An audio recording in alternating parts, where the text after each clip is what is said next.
नमस्कार। कार्यक्रम भूमिमा प्रविधि र सुशासनमा यहाँलाई हार्दिक स्वागत छ। भूमि व्यवस्थापन तथा अभिलेख विभाग र नेपाल टेलिभिजनको संयुक्त प्रस्तुति कार्यक्रम भूमिमा प्रविधि र सुशासनको साथमा उपस्थित छु म केशव घिमिरे। दर्शकवृन्द, हामी यस कार्यक्रममा भूमि व्यवस्थापनसँग सम्बन्धित सामग्रीहरू तपाईमाझ प्रस्तुत गर्ने गर्दछौँ। आजको अङ्कमा भू उपयोग नियमावली 2079 र बाराको सिम्रौनगढमा सञ्चालनमा आएका मालपोत कार्यालय र नापी कार्यालयसँग सम्बन्धित सामग्री तपाईमाझ प्रस्तुत गर्दछौँ। निर्णय भएको 7 वर्षपछि बाराको सिम्रौनगढमा मालपोत र नापी कार्यालय सञ्चालनमा आएका छन्। कार्यालयको भूमि व्यवस्था, सहकारी तथा गरिबी निर्माण मन्त्री शशि श्रेष्ठले उद्घाटन गर्नुभयो। उद्घाटन कार्यक्रममा मन्त्री श्रेष्ठले जनताको घर दैलोबाट सेवा पुर्याउने उद्देश्यले मालपोत र नापी कार्यालय सञ्चालनमा ल्याइएको जानकारी दिनुभयो। आज तपाईहरुले आफ्नै घर आँगनबाट सेवा प्राप्त गर्नको लागि सरल सहज किसिमबाट सेवा प्राप्त गर्नको लागि कार्यालय स्थापना भएको छ। यसको उद्घाटन भएको छ। यद्यपि यसको निर्णय 7 वर्ष अगाडि भएको थियो। त्यति मात्र होइन, यो मन्त्रालय जनतासँग प्रत्यक्ष रूपबाट सरोकार राख्ने, जमिनसँग जोडिएको मन्त्रालय हो। जमिनको भूमिको व्यवस्थापन गर्नेसँग जोडिएको मन्त्रालय हो। यस हिसाबले पनि तपाईहरुले आफ्नो जीवनमा सुशासनको अनुभूति गर्ने गरेर काम गर्न हामी चाहन्छौँ। कुरामा होइन, अब काममा, व्यवहारमा भूमिको समुचित व्यवस्थापन गरेर त्यसमा पनि सहकारीको माध्यमबाट उत्पादन र उत्पादकत्व बढाएर आयातलाई प्रतिस्थापन गर्ने, निर्यात प्रवर्धन गर्ने र स्वाधीन या उद्योग वाणिज्य संघका प्रतिनिधिहरू पनि हुनुहुन्छ। तपाईहरुले पनि त्यो ढङ्गले सोच्नु होला। स्वाधीन अर्थतन्त्रको निर्माण गर्ने दिशामा मुलुक अगाडि बढिसकेको छ। त्यो किसिमको योजना हामीले बनाइसकेका छौँ र यो हिसाबबाट सहकारीको माध्यमबाट कृषिको समुचित भूमिको समुचित प्रयोग गरेर अब रोजगारी हाम्रै मुलुकमा सिर्जना गर्ने, मुलुकमा रोजगारी सिर्जना गर्ने र समृद्ध नेपाल, सुखी नेपाली अब भाषणमा होइन हकीकतमा बदल्नको लागि यो मन्त्रालयले त्यो खालको योजनाहरू, कार्ययोजनाहरू बनाइसकेको कुरा पनि यहाँको बीचमा म राख्न चाहन्छु। सिम्रौनगढमा मालपोत तथा नापी कार्यालय स्थापना गर्न मन्त्री परिषदले 2072 साल असोज 14 गते नै निर्णय गरेको थियो। जिल्लाका लेखापढी व्यवसायी र कलैयाका अन्य व्यवसायीहरूले मालपोत र नापी कार्यालय सदरमुकाम बाहिर लैजान नदिने भन्दै विरोध गरेपछि कार्यालय स्थापनाको निर्णय कार्यान्वयनमा आउन सकेको थिएन। कार्यक्रममा भूमि व्यवस्था, सहकारी तथा गरिबी निवारण मन्त्रालयका सचिव रामप्रसाद थपलियाले संघीयताको मर्म अनुरूप सिम्रौनगढमा मालपोत कार्यालयको सेवा सुरु गरिएको बताउनुभयो। सिम्रौनगढमा मालपोत कार्यालय भवन निर्माण गरेर नमुना एकीकृत सेवा सुरु गर्न मन्त्रालय तयार रहेको उहाँको भनाइ छ। यो भवन जसले हामीलाई उपलब्ध गराउनु भएको छ, त्यो भवन बनाउँदाखेरिमा मालपोत कार्यालय सिम्रौनगढ बस्छ नै भनेर उहाँले बनाउनु भएको थिएन, होइन। त्यसकारण म नगर प्रमुखज्यूलाई अर्को वर्ष अब जुन 80 साल वैशाख 1 गते हामीले जग्गा रेजिस्ट्रेसन दिवस मनाउनुभन्दा अगाडि नै सम्भव हुन्छ भने मान्यज्यूलाई त्योभन्दा अगाडि नै जग्गाको व्यवस्था तपाईँहरूले गर्नुहोस्, बजेटको व्यवस्था हामी गर्छौँ, हामी त्यो समन्वय गरेर व्यवस्था मिलाउँछौँ। यो कार्यालय सिम्रौनगढ जसरी ऐतिहासिक पुरातात्विक छ त्यस्तै ऐतिहासिक र पुरातात्विक दर्शाउने गरेर मालपोत र नापीको भवन हामी बनाएर यस क्षेत्रमा नमुना युक्ति सेवा दिनको लागि तपाईँ हामी यहाँ जो उपस्थिति छौँ, खास गरी म यहाँको आदरणीय दाजुभाइ दिदीबहिनीहरू र राजनीतिक रूपमा अगुवाई गर्ने राजनीतिक प्रतिनिधिज्यूहरूलाई, स्थानीय सरकारका प्रतिनिधिहरूलाई हार्दिक आग्रह गर्न चाहन्छु। र यो मेरो जीवनकालमा धेरै पर पनि होइन, 4-5 वर्षकै बिचमा सम्भव भयो भने 3 वर्षमा यो सिम्रौनगढको नापी र मालपोत कार्यालयको जग्गा पहिचान गरेर भवन बनाइसक्नु पर्यो। त्यसको लागि माननीय मन्त्रीज्यूको तर्फबाट म तपाईँलाई के निवेदन गर्छु भनेदेखि हामी माननीय मन्त्रीको रूपमा, म सचिवको रूपमा नरहे पनि हामीलाई नेपाल सरकारका विविध क्रियाकलाप कसरी हुन्छ भन्ने जानकारी छ। तपाईँहरूको साथमा हामी सहयोग गर्छौँ, त्यो भवन बनाउनु पर्नेछ। कार्यक्रममा भूमि व्यवस्थापन तथा अभिलेख विभागका महानिर्देशक पिताम्बर घिमिरेले चिम्रनगढ मालपोत कार्यालयमा अनलाइन सिस्टम जडान गरिसकेको र केही दिनभित्रै सेवा सुरु हुने जानकारी गराउनुभयो। उहाँले जग्गाको श्रेष्ठतासहित अन्य पूर्वाधार निर्माणको लागि पनि विभागले कार्यालयलाई आवश्यक सहयोग गर्ने बताउनुभयो। कसरी चाहिँ जग्गा प्रशासन र देशभरि रहेका मालपोत कार्यालयहरू भूमिखर तथा मालपोत कार्यालयबाट प्रभाव हुने सेवालाई छिटो छरितो बनाउन सकिन्छ, कुन कुन प्रक्रियाहरू चाहिँ कटौती गर्न चाहिँ छोटो बनाउन सकिन्छ, निवेदन कागजातहरू कसरी सरलीकरण गर्न सकिन्छ, के कस्ता कार्यविधिहरू निर्देशिकाहरू चाहिँ जारी गरेर यसलाई चाहिँ अझै चुस्त दुरुस्त बनाउन सकिन्छ र अहिलेको सूचना प्रविधिको प्रयोग जुन हाम्रो प्रणाली हामीले अवलम्बन गरेका छौँ यो चाहिँ ढिलो भयो भन्ने गुनासो छ।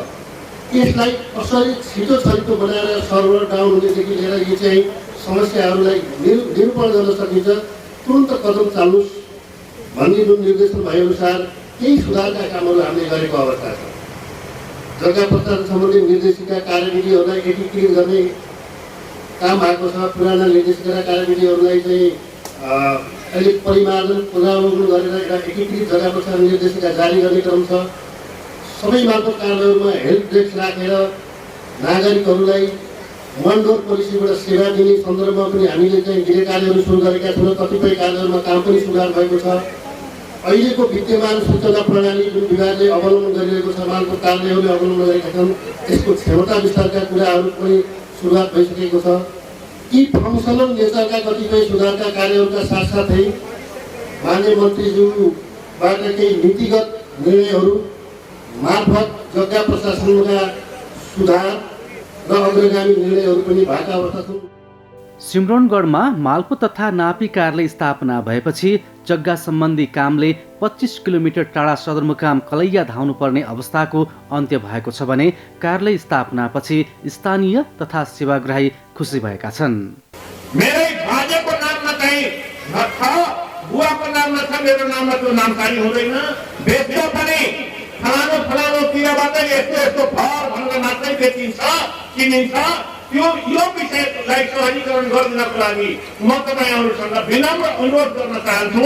किनभने त्यो मेरो जग्गा हो कि होइन, यसो बिल्डुकले हो भन्छ, स्वामीको लालपुजा नभइकन हुँदैन। त्यस कारणले त्यो स्वामित्व पनि दिनु पर्यो, जसको जग्गा हो त्यसको स्वामित्व पनि दिनु पर्यो भन्ने मेरो चाहिँ विनम्र अनुरोध छ। परिश्रम गरेर ल्याएको मालपोत र नापी सभा कार्यालय हाम्रो उद्घाटन भयो र हाम्रो अब कलैया धाउनु पर्दैन भने सम्पूर्ण जनतालाई विश्वास हो कि हाम्रो काम अब यही हुन्छ। यो धेरै खुसीको खबर छ र सबैजना, सबै यहाँको जनप्रतिनिधिदेखि जनसमुदाय धेरै खुसी छ। यहाँ अब मालपोतको उद्घाटन हुँदाखेरि अब यहाँका स्थानीयवासीहरू एकदम हर्षित र खुसी छन्।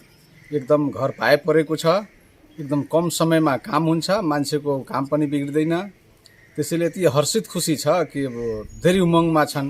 सिम्रौनगढ नगरपालिका र स्थानीयले 2072 सालमा मन्त्री परिषदले गरेको निर्णय कार्यान्वयनको माग गर्दै आएका थिए। लामो समयपछि स्थानीयको माग सम्बोधन भएको छ।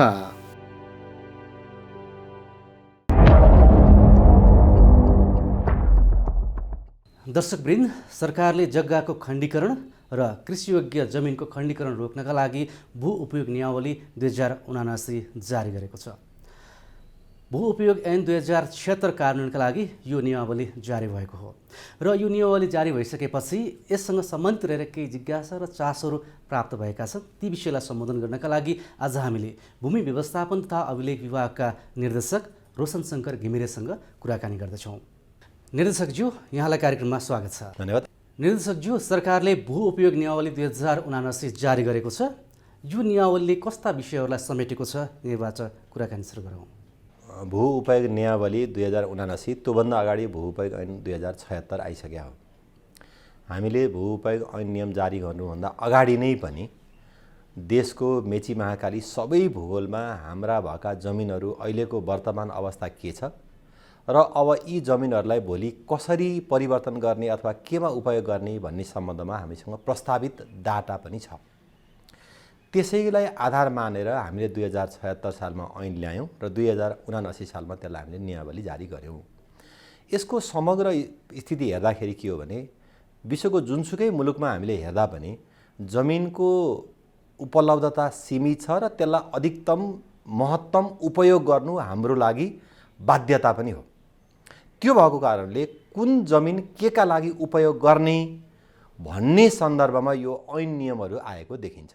भनेको हामीसँग उपलब्ध भएको जमिनको वर्गीकरण के हो, उपयोग के हो र व्यवस्थापन कसरी गर्ने अथवा व्यवस्थापन के हो त्यो चाहिँ हामीले नै गरेर गर्नुपर्छ। जस्तो अहिले हामीले देखिराखेका छौँ, खोला किनारमा घरहरू बनिराखेका छन्, हाम्रा चाहिँ खेतीयोग्य जमिनहरू अतिक्रमण भइराखेको छ, भिरपाखामा चाहिँ प्लानिङ पर्मिटहरू लिएर घर बनिराखेका, यी यावत विषयलाई समुचित व्यवस्थापन गर्ने गरी जे जमिन जेको लागि उपयोग हुन्छ त्यसैकै लागि प्रयोग गर्ने भन्ने अवस्थामा यो ऐन नियम अगाडि बढेको देखिन्छ।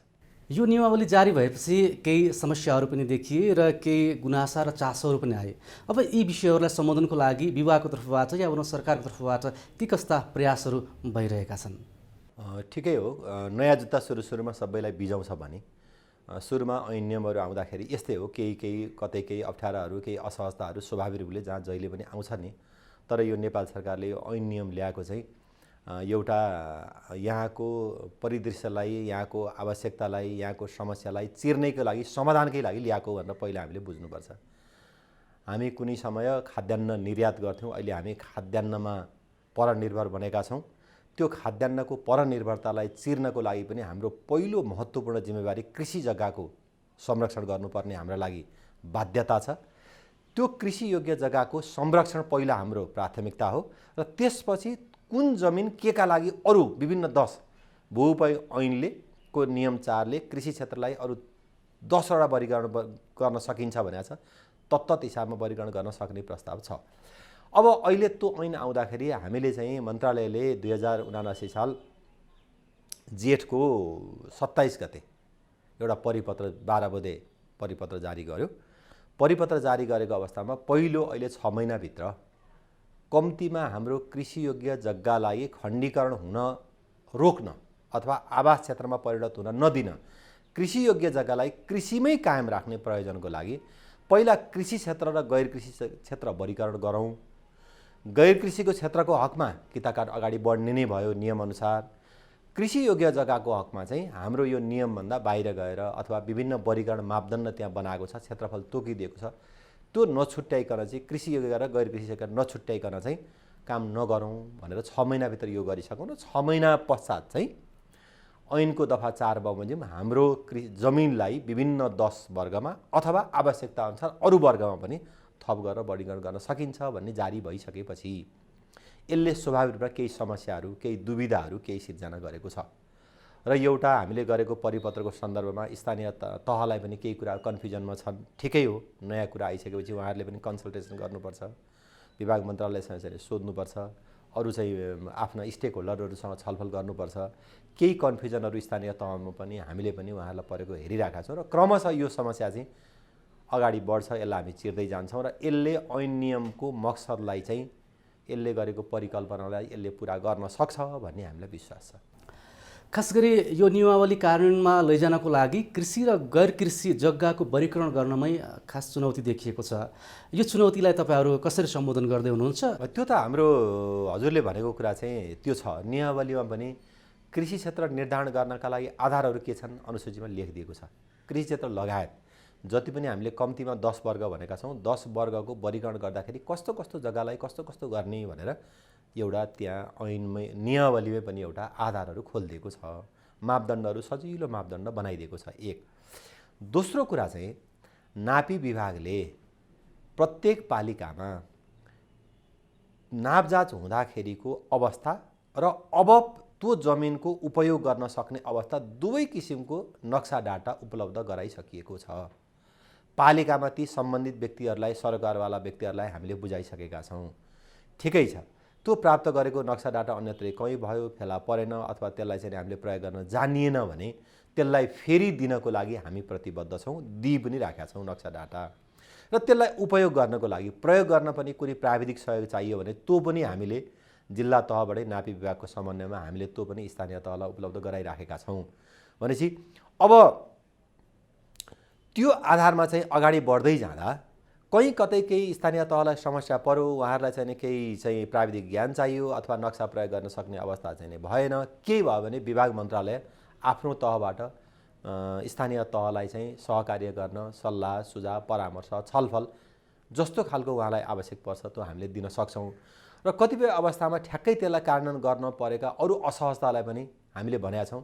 स्थानीय तहले एउटा 3टा क्राइटेरियामध्ये एउटा क्राइटेरिया के पनि बताइदिएको छ, आफ्नो स्थानीय आवश्यकतालाई सम्बोधन गर्न सक्छ है भनेर कानुनले बताइदिएपछि उहाँहरूको आफ्नो आवश्यकता अनुसार एउटा औचित्य आवश्यकता त्यो आधारले पनि उहाँहरूको आफ्नो क्षेत्रभित्रको जमिनलाई वर्गीकरण गर्न कानुनले पर्याप्त स्पेस दिएको देखिन्छ। मुलुक सङ्घीयतामा गइसकेपछि स्थानीय सरकारलाई पनि त्यो खालको जिम्मेवारी हस्तान्तरण भएको छ र यो नियमावलीले त्यो परिकल्पना पनि गरेको छ। स्थानीय तहहरूले यो नियमावली कार्यान्वयनको लागि कुन स्तरमा कुन गतिमा काम गरिरहेका छन्, तपाईँहरूसँग के कस्तो खालको सल्लाह लिइरहेका छन्, यो प्रक्रिया कस्तो छ अहिले? अब यो चाहिँ कस्तो भने धेरै अधिकार अहिले संविधानले अनुसूचीमा नै स्थानीय तहलाई अधिकार दिएको देखिन्छ, संविधान तह नै। र यो हाम्रो संविधान मूल कानुन भएको हुनाले हामीले संविधानले व्यवस्था गरेको भन्दा बाहेक अरू परिकल्पना गर्न सक्दैनौँ। एक। दोस्रो कुरा, स्थानीय तहको आवश्यकता स्थानीय तहभन्दा अरू निकायलाई जानकार हुँदैन अथवा कम जानकारी हुन्छ भन्ने सिद्धान्त छ। आफ्नो क्षेत्रभित्रको भूगोललाई कुन किसिममा वर्गीकरण गर्ने भन्ने कुरामा यसको औचित्य पुष्टि पनि स्थानीय तहले गर्न सक्छ, आवश्यकता पुष्टि पनि स्थानीय तहले गर्न सक्छ। त्यसकारण आवश्यकता र औचित्यको आधारमा स्थानीय तहले वर्गीकरण गर्दा नै बेस होला भन्ने कानुनको मनसाय हो। हजुरले भनेको जस्तो स्थानीय तहको आवश्यकता सङ्घ सरकार एक्लैले पर्गेल्न सक्दैन। कतिपय अवस्थामा कोही व्यक्ति परिवारलाई त्यही खेतीयोग्य जग्गा अनि आवासको लागि दिनुपर्ने बाध्यता पनि हुनसक्छ। कतिलाई खेतीयोग्यको क्राइटेरिया पर्ने नपर्ने अथवा आवासकै लागि पनि खेतीयोग्य बनाउन सक्ने अवस्था पालिकाले पनि गर्न सक्छ। त्यसकारण यो कानुन भन्ने कुरा चाहिँ अब त्यही भएर हामीले आवश्यकता भन्ने शब्द त्यहाँ कानुनले त्यसरी झुन्ड्याएको देखिन्छ। अब यो अवस्थामा हजुरले भनेको संविधानको मर्म अनुसार अधिकारको बाँडफाँड गर्दै जाँदा कानुनले भनेको अनुसार स्थानीय तहलाई दिनु आवश्यक पनि हो, कानुन बमोजिम पनि हुने र स्थानीय तहले सम्बोधन गर्न सक्ने भन्ने हिसाबले कानुनले परिकल्पना गरेर कानुन बनाएको देखिन्छ। नेपालको सन्दर्भमा ऐन नियम या भनौँ कानुनहरू धेरै राम्रा छन्, तर कार्यान्वयनको चरणमा केही समस्याहरू देखिन्छ। मैले भन्नु खोजेको यो नियमावली जारी भइसकेपछि पनि केही चुनौती आए, अदालतको आदेश पनि आयो, त्यसले गर्दा यसलाई कार्यान्वयनमा लैजानको लागि के कस्ता खालका चुनौतीहरू हुन सक्लान्? सुरुमा कानुनको परिपालना गर्दा सम्बन्धित जसले कानुनको प्रयोग गर्नुहुन्छ त्यसलाई हामीले ट्रस्ट गर्नु, विश्वास गर्नुपर्छ। उसले यो गर्ला अथवा यो गर्ला, बदमासी गर्ला, म्यानिपुलेसन गर्ला, कृषि योग्यलाई गैर कृषि बनाइदिएला भन्ने कुरो जतिखेर बन्छ त्यतिखेर हेरौँला, त्यतिखेर कारबाही गरौँला। उनीहरूले यस्तो गर्लान् भनेर कामै नदिनु, जिम्मेवारी नै नदिनु, त्यो चाहिँ त्यति तर्कसङ्गत मलाई लाग्दैन। ठिक छ, गैर कानुन विपरीतको काम गर्ने मान्छे, संस्था, निकाय त जहिले पनि दण्डित हुन्छ नि। त्यस कारण सुरुमै हामीले विश्वासको चाहिँ अविश्वास नगरिकन उहाँहरूलाई पहिला काम गर्न दिउँ, काम गर्नुहोस्। गलत गर्यो भने त विभिन्न ओभरसाइट एजेन्सीहरू छन्, विभिन्न त्यस्तै संवैधानिक अङ्गहरू छन्, उनीहरूले आफ्नो स्टेपहरू चाल्लान्। त्यो गलत गर्ने मान्छेलाई त ढिलो चाँडो कारबाही भएको त हामीले देखिआएका छौँ, हुन्छ पनि। त्यो हिसाबले एउटा जनप्रतिनिधिहरू हो, जनप्रतिनिधिले आफ्नो नागरिकको, आफ्नो मतदाताको आवश्यकता, क्षमता, विशिष्टता त्यसलाई हेरेर जग्गाको वर्गीकरण गर्ने त त्यो त स्वाभाविक जस्तो लाग्छ। खास गरी नागरिकको सम्पत्ति भनेकै घर जग्गा रहने गर्दछ र पछि यो नियमावली आइसकेपछि घर जग्गा राखेर धितो लिन पाइएन भन्ने खालको गुनासो थियो। यसलाई तपाईँहरूले कसरी सम्बोधन गर्दै हुनुहुन्छ अथवा यसबारेमा के भइरहेको छ? होइन, अब त्यो चाहिँ वर्गीकरण नै नगरिकन गर्ने भन्ने विषयमा सम्मानित अदालतको आदेशबाट त्यो जुन हजुरले भनेको समस्या समाधान भइसकेको छ। अब हामीसँग अझै समय बाँकी छ। त्यो समयमा पालिका तहबाट हामीलाई विश्वास छ कृषिको सबै वर्गीकरण सकिसक्छ। उहाँहरूले अगाडि बढ्नुपर्छ। सम्भवतः अहिलेको पालिकाको चाहिँ उहाँहरूको अवस्था, उहाँहरूको सक्रियता देख्दाखेरि सम्भवतः नागरिकले त्यो समस्या बेहोर्नु पर्ला नपर्ला जस्तो लाग्छ आगामी दिनमा। सङ्घीय सरकार मार्फत हुँदै गरेका जग्गा प्रशासनसँग सम्बन्धित कार्यहरू पछिल्लो समय मुलुक सङ्घीयतामा गइसकेपछि स्थानीय तहमा पनि हस्तान्तरण हुँदै गएको छ र यो नियमावलीले पनि त्यही परिकल्पना गरेको छ। स्थानीय तहहरूले यो नियमावली कार्यान्वयनको लागि के कसरी काम गरिरहेको पाउनु भएको छ? आइ नै सक्यो नि, नियमावली त कार्यान्वयनमा आइसक्यो नि सर, भू उपयोग ऐन नियम त कार्यान्वयनमा आइ नै सक्यो। अब त शङ्का गर्ने कुरा नि, पालिकाले युद्ध स्तरमा जग्गाको वर्गीकरण गरिरहनु भएको छ। हामीसँग कतिपय चाहिँ फर्मल इन्फर्मल हिसाबले उहाँहरूले कन्सल्टेसन मागिराख्नु भएको छ, अगाडि बढिसक्यो नि। त्यसकारण अब यो त के हो भने यो मूलभूत रूपमा यो कानुन हामीलाई आवश्यक पर्ने हो कि नपर्ने हो भन्ने कुरा हामीले त्यो प्रश्न चाहिँ पहिला हामीले विचार गर्नुपर्छ। मैले अघि नै पनि निवेदन गर्ने, खाद्यान्नको परनिर्भरता बढाएको छ, उत्पादकत्व घटेको छ, खाने मुखहरू बढिराखेका छन्। अब हामीले कृषियोग्य जग्गा संरक्षण गरेर यहीँ उत्पादन गरेर कम्तीमा हामी आफैलाई पुग्ने यहीँ उत्पादन गर्ने कि नगर्ने अहम प्रश्न हो। त्यसकारण यो विषय मन्त्रालयदेखि गाउँ तहसम्म, पालिका, वडा, त्यहाँको मतदातासम्म यो सबै जानकारी उहाँहरूलाई छ भने कार्यान्वयनमा आइसक्यो नि सर। अझ म त के भन्छु भने यो कार्यान्वयनमा आउन, हामीले ल्याउन अझै ढिलाइ गऱ्यौँ, यो त अझै अगाडि आउनु पर्थ्यो। त्यसकारण सर यो त युद्ध स्तरमा चाहिँ कार्यान्वयनमा गएको छ, पालिकाहरूले एकदमै स्वागत गर्नुभएको छ। केही कुरा सुरुमा ऐन नियमहरू आउँदाखेरि केही कुराहरू असजिलो, दुविधा त्यो स्वाभाविक जसलाई पनि हुन्छ। त्यसले गर्दा पालिकाले चाहिँ तोकिएको समयभित्रै वर्गीकरण गरेर अगाडि बढ्नुहुन्छ भन्ने कुरा हामी त ढुक्क छौँ। अन्त्यमा यो नियमावलीको विषयमा आम नागरिक र दर्शकहरूलाई के भन्न चाहनुहुन्छ? यो चाहिँ देशको आवश्यकताले यो कानुन ल्याएको हो, यो हामीलाई आवश्यक परेर ल्याएको हो। सुरुमा केही समय यसले असजिलो, स्वाभाविक रूपले सबैलाई असजिलो बनाउँछ, तर यो ऐन नियमको मकसद भनेको हामी कम्तीमा कृषि उत्पादनलाई हामीले उत्पादन बढाउनुपर्छ, कृषियोग्य उत्पादकत्व बढाउनुपर्छ। अब जोखिमयुक्त बस्तीहरूमा घर आवास बनाउनु हुँदैन। अब जग्गाको वर्गीकरण अनुसार औद्योगिक क्षेत्र कहाँ बनाउने, के अरे कृषियोग्य कहाँ बनाउने, आवासयोग्य कहाँ बनाउने, मनोरञ्जन स्थल कहाँ बनाउने, त्यसले चाहिँ एउटा भविष्यसम्मको प्लानिङ गरेर हामीले अगाडि बढ्न सक्यौँ भने हाम्रा सहरहरू अथवा हाम्रा गाउँहरू सुन्दर, व्यवस्थित, बस्न योग्य, मनोरम, नेपाल त्यसै त सुन्दर छ। यो वर्गीकरण भएपछि यसको सुन्दरतामा अझ निखार आउँछ भन्ने विभाग मन्त्रालयको बुझाइ छ। र यसमा सबै पक्षलाई जो सरकारवाला हुनुहुन्छ, यसमा तपाईँहरूको सञ्चार क्षेत्रको भूमिका रहन्छ, पालिका तहको, प्रदेश सरकारको, सङ्घ सरकार, नागरिक, आम नागरिक जो यसमा हामी जोडिएका छौँ, सबै नागरिकहरू तत्त निकाय क्षेत्र वर्गबाट यसलाई भू उपयोग ऐन नियम बमोजिमको कार्यान्वयन हुन्छ, सहयोग प्राप्त गर्छौँ भन्ने हामीलाई विश्वास छ। र यसमा सबैलाई सहयोग गरिदिनु न मन्त्रालयको तर्फबाट, विभागको तर्फबाट मैले सबैसँग अनुरोध पनि गर्दछु। यो समयको लागि यहाँलाई धन्यवाद छ। धेरै धेरै धन्यवाद। उहाँ हुनुहुन्थ्यो भूमि व्यवस्थापन तथा अभिलेख विभागका निर्देशक रोशन शङ्कर घिमिरे। हामीले उहाँसँग पछिल्लो समय सरकारले जारी गरेको भू उपयोग नियमावली 2079सँग सम्बन्धित रहेर कुराकानी गरेका थियौँ। दर्शकवृन्द, आजको कार्यक्रममा हामीले भू उपयोग नियमावली 2079सँग सम्बन्धित सामग्री र बाराको सिमरौनगढमा सञ्चालनमा आएका मालपोत कार्यालय र नापी कार्यालयसँग सम्बन्धित सामग्री तपाईँमाझ प्रस्तुत गऱ्यौँ। हवस् त आजका लागि कार्यक्रम भूमिमा प्रविधि र सुशासनको अङ्क यति नै। तपाईँ हाम्रो भेट नयाँ विषयवस्तुसहित नयाँ अङ्कमा हुनेछ। तबसम्मको लागि कार्यक्रमबाट हामी सबै बिदा भयौँ। नमस्कार।